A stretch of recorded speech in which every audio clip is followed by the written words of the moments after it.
Welcome to the BJ Show. Let's rock and roll.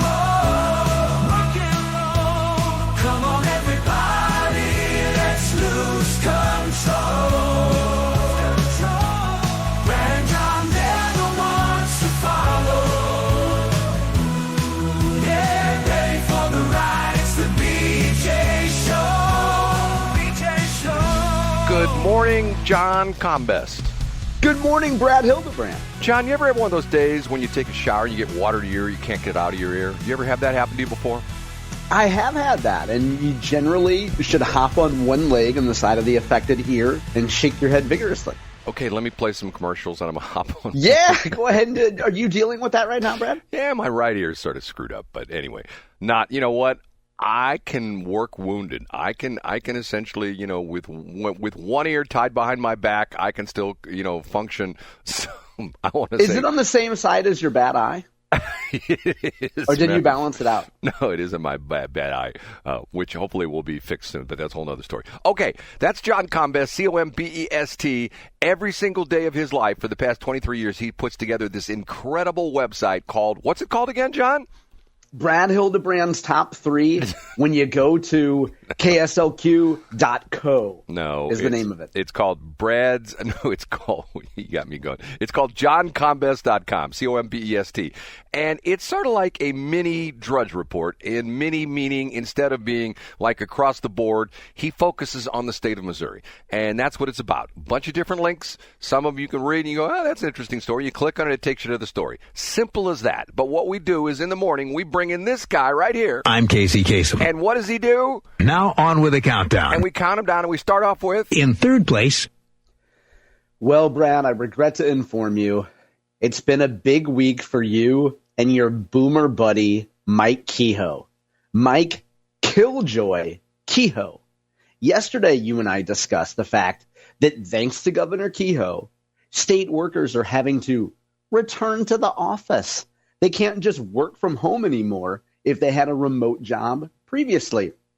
Talk about a killjoy. A man or a woman can't just do laundry, take a nap, go to the gym, lay out in the sun, get a little color in their skin. No, they got to go back to the office because boomers like Brad and Mike Kehoe favor face-to-face interruption.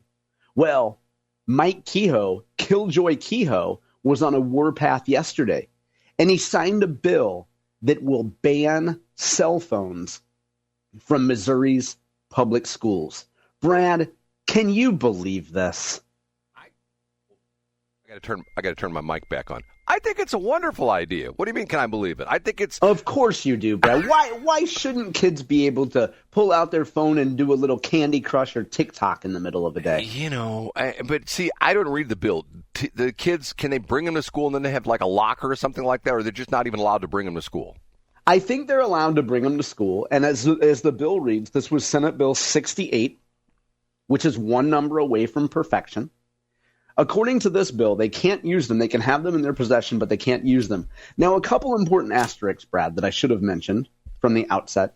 This law will not go into effect until the 26-27 school year. So school districts have an entire year to come up with their own individual policy that spells out specifics. But the hard and fast portions of the law are that from the time the school day begins to the time the final bell of the school day ends, there shall be no cell phone use. As you can expect, Brad, as this bill had originally been debated over the years, there are always people that say, oh, but my son, Caden, has a peanut allergy. What if someone in class whips out a bag of peanuts? Why can't he use his medical app on his phone? There are exceptions for health, and there are certain exceptions for behavioral issues, students that for whatever reason would need a behavior or a health app on their phone.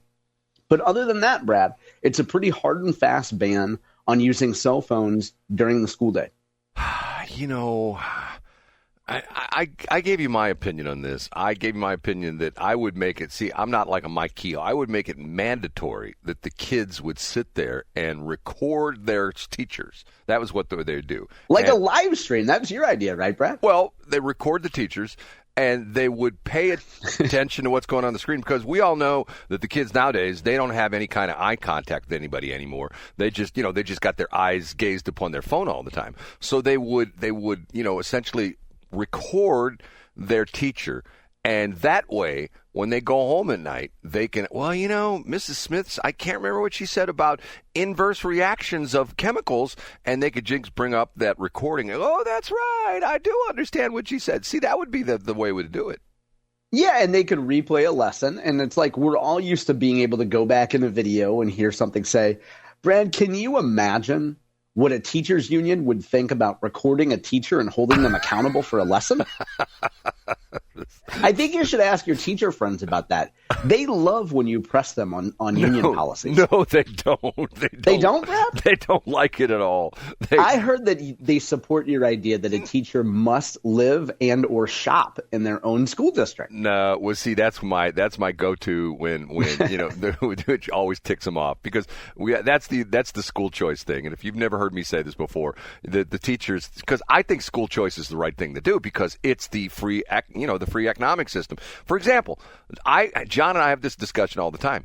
I can buy a McChicken for $1.89 at Mickey D's, but John has to spend $18 for a chicken sandwich at Chick-fil-A. So the difference is the chicken sandwich at Chick-fil-A, is it 4 times better than that? No. But the point being is you have a choice.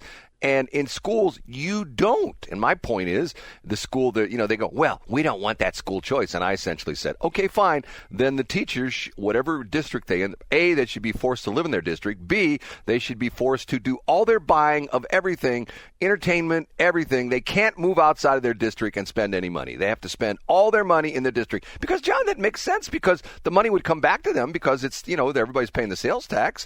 And if you're supporting your local business, that local business is paying personal property tax, real estate taxes. That money goes right back to that school district. Why would they be upset with that? John, explain it to me.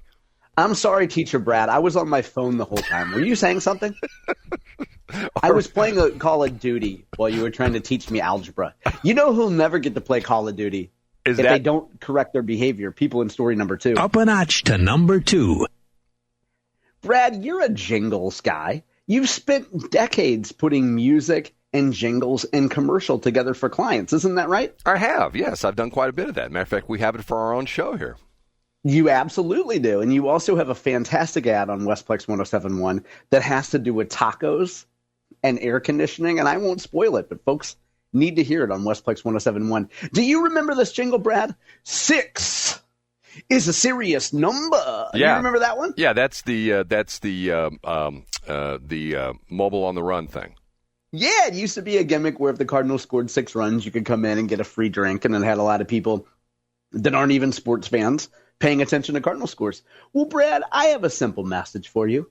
7 is a serious number. That's right.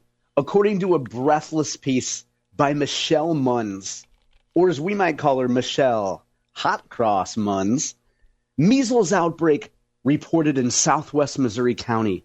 As U.S. cases continue to climb, I want you to hold on to your hat, your good eye, and your bad ear, Brad. There are now 7, count them, 7 cases of measles in the state of Missouri. And there was a brand new fresh outbreak down in Cedar County, Missouri. In the last 3 weeks, 5 people have contracted measles in the county. All 5 were unvaccinated against measles, and 4 of the cases are in the family, and the 5th case, well, there's somebody who is friends with the family, likely got it from the family.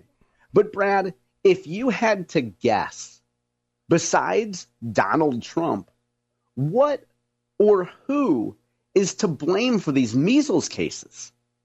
Well, I think there's a lot of different things. There's the anti-vaxxers, and some people have pointed the finger at RFK with that, because he's an anti-vaxxer to a certain extent, although he comes out and says he's not against the measles vaccine and stuff like that. I don't know. It's just, it's sort of interesting to me that you and I have talked about this in many different things, that things ebb and flow. okay, that we get something that is like, okay, this is going to change life, and it does, but then after 20 or 30 years, people go, well, I don't know if that's really a good thing or not. I don't really know if I want to have that vaccine. You know what I'm saying? I get exactly what you're saying. And not to cut you off, Brad, but what I was getting at is that, of course, COVID and people who resist COVID vaccines are somehow implicated in this. And specifically, Michelle Hot Cross Munns points out that vaccination rates have decreased since COVID. And I think either the implication there or what we're supposed to directly derive from that is that the anti-COVID vaccine movement might somehow be tied to people not wanting to get their kids vaccinated against MMR or something like this. These stories always have me torn, Brad, because I think you should definitely get your kids vaccinated against measles, mumps, all the things that kids need to generally get vaccinated against. But I also think to tie it to people who, like me, didn't get a COVID shot, would never get a COVID shot, I think to tie it to people like us is a little bit of a stretch. Well, John, what this comes down to is, and I totally understand where you're coming from. I've told the story that I got the jab twice. Each time I drove 500 miles, 250 miles to, I can't remember what was the name. It was Belton, wasn't it? No, Raytown, Missouri. Raytown, yeah. 250 miles out, 250 miles back, 2 times, okay? But the problem was, and John, here we go again. If they would essentially have followed my direction of UPOD, and what's that stand for, John? Under promise, over deliver. Okay, if Dr. Fauci would have come out and said, "Hi, yeah, I'm Dr. Fauci. Yeah, I'm the elf on the shelf. And you know what? We got this new vaccine, and we think it's going to be a pretty good vaccine. We think it might help a lot of people. But you know what? There's some people that are probably still going to get COVID. And you know what? Even though the intent of this vaccine is that once you get the vaccine, you hopefully won't get COVID and you won't pass it on. But you know what? There's still going to be instances of people that are going to pass it on. If they would have done it that way, people would have said, okay, fine. But instead, oh my God, you take this vaccine and you're never going to get the vid. You're never going to have a problem. You're never going to give it to anybody else. And they lied to us, right, John? They lied to us. Yeah, it was way over the top. And I think that helped move some really good intentioned people, even folks who I know, who I consider personal friends, who bought into the shelter in place, right, and then 2 weeks to stop the spread, right, and then if you care about your friends and family, right, you'll get vaccinated, because not only will you not get COVID, but you won't be able to spread it to anyone either. And then just like the stories, like I remember Adam Carolla, when I was listening to him at the time, he talked about this restaurant, because he lives in California near his house, where they said, we're not closing down. And, and first the sheriff shows up and threatens them. And then, did you ever hear the end of the story, how they finally shut the restaurant down? No, I didn't. The government forced the electric company to disconnect their electric. So that's good. Yeah. That's not tyrannical at all. Right. So the electric. Where were the people that complained about fascism? Right. Right. So the electric company is forced by the government to go disconnect the power to this restaurant. Talking about overreach. Talking about something that you'd read of, like if you did something and Putin didn't approve of it, guess what? The next day your sewers were cut off, your water's cut off, and your electricity's cut off. Hey, have a nice day. You know what I'm saying? I mean, Brad, I think the only thing that you could do to make your morning a little more challenging is go down to Cedar County and ask if you can hang out with some measles folks. Ah, man. And where's Cedar County at? I've never heard of Cedar County before. It's southwest Missouri, so it's not far from... Picture where Springfield is. Yeah. It's like northwest of that. Is this a bunch of super religious people? Is that what this is about? It's who? I think there are some folks down there that probably have religious objections to vaccines, yeah. Okay, we're ready for number 1? We sure are. The number 1 quote, he would sort of wander on. He would fall asleep. He lost his place in conversations. I'm not just talking about when me and Brad's kids sat down with Brad at Delmar Gardens and explained Brad's problems. No, I'm talking about Eric Schmitt on Fox News, the Ingram angle. It's been a few weeks since we've talked about Biden's alleged cognitive behavioral problems, more specifically his dementia, his alleged dementia. Eric Schmitt was on the Ingram angle and talked a little bit about the recent developments. I don't know if you saw this clip yesterday, Brad, but a gentleman who was Dr. Biden's, excuse me, not Dr. Biden, that's Jill. A gentleman who was the doctor for President Biden didn't want to answer too many questions before a House committee about whether or not the president had some cognitive issues going on during his presidency, whether or not the doctor was concerned that President Biden was somehow losing it a little bit. But anyway, Trump's point is that Democrats always say, hey, we should move on. We shouldn't worry about President Biden. Schmitt opened the interview by saying, we can walk and chew gum at the same time. We can focus on the future and what we're trying to do for America right now, and also look back and say, who was in the stable of people who actually controlled the autopen? Who was really around making decisions? Because it probably wasn't Joe Biden. So this issue is not going away. And Schmitt on Fox News underscored the fact that we need to find out who was actually making decisions in the last part of the Biden administration. You know, it's interesting about this. I don't know if we talked about this on the air. I discussed this yesterday, and I can't remember if I did it with you. Sometimes I can't remember who I talked to about this. But there's another tell-all book that's come out about behind the scenes of the Biden White House. And did I talk about this, about the conference calls? Did I talk about this? No, what happened there, Brad? Okay, this has been two different people relayed the story that they were on conference calls with Biden. And I don't know if it was the same conference call or different conference calls, but what happened was there's all these people on a conference call, and a voice pipes up. They're trying to say we should be doing this, and a voice pipes up and says, no, I don't think that's right. And the voice was, guess who? Jill Biden. Hunter Biden. Hunter Biden? Yes. Hunter Biden was on policy conference calls with the president, and he was piping up and giving his 2 cents worth about, why I'm going like, Hunter Biden, and I still say, I've said it for a long time, now there are more and more people that are coming around to my line of reasoning that Jill Biden was the one who should be, if there's a law against elder abuse, and I think in most states they have that, she should be in jail, because there's so many things that have come out now that justify exactly what I've said all along. She knew her husband was in the weeds. She knew he was, mentally failing. But you know what? She didn't want to give up her position as the first lady. And remember the classic example where they had, they talked about the fact that Trump's had he's had 8 cabinet meetings or something like that, and we're 7 months into the presidency. Yeah, open cabinet meetings. Right, too. Open cabinet meetings. They have them televised the whole bit. And Biden went for a year without having one. And then when he had it one, guess who ran the cabinet meeting? His wife. Remember that? Well, yeah, hey, kid, it's she's sitting at the top of the table. Kid, it's your meeting. Run the meeting. John, let me put this into corporate speak, okay? When you worked at Monsanto, let's say there was a big board meeting of all the board of directors, and you're laughing already. And, I think I know where this is going, and I love it. And the chairman of the board of Monsanto says, well, you know what? I'm going to let my wife run this meeting today. What would happen inside that company? First off, what would the stockholders say? What would the stockholders say? First of all, I think it would be mutiny. Right. I think people would worry that he lost it. Yes. And Brad, because our CEO's name was actually Hugh Grant, he did that in a meeting one time, and he allowed Divine Brown to run. And then we got the real Hugh Grant, the CEO of Monsanto, out of captivity and brought him back in, and we kicked the actor Hugh Grant out. Meanwhile, people said, where's John Combest? We got to come up with a statement for this. See, it turns out that I was with Elizabeth Hurley. See, you've got to.